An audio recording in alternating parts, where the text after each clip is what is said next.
Hello, I'm Dean Fail, President and CEO of the York County Regional Chamber, with another edition of Taking Care of Business Through Advocacy. Last week, the South Carolina State House approved its $14 billion state budget with increases in funding for public education. More specifically, there are increases of $261 million in funding for public schools, $2,500 increase in the starting salary for public school teachers, and a 3% pay increase for other state employees. Additional items include an additional $450 million for road and bridge improvements, $70 million to prevent future increases to in-state higher education tuition, and also decreases in the top income tax rate.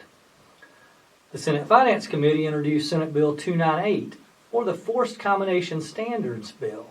This bill is focused on income tax revenue and the requirements that corporate entities are currently required to meet to demonstrate their tax liability. This bill is somewhat complicated and has been referred to the Senate Finance Committee for review. Also, the Senate Finance Committee passed Senate Bill 557, or the Apprenticeship Income Tax Credit. This will increase the credit amount a corporation can use to reduce its tax liability in exchange for employing an apprentice. Finally, the House and Senate passed House Bill 3604, or the Project Connect Infrastructure Allocations Bill, which we previously discussed and would use state funds for infrastructure improvements to the Scout Motors project. This is another big win for the state of South Carolina in advanced manufacturing.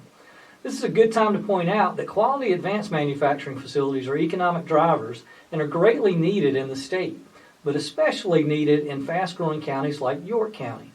This will assist our county with the tax burden that's created by our residential growth, which is placing an additional burden to our local school districts. So that's all for this week in Taking Care of Business Through Advocacy.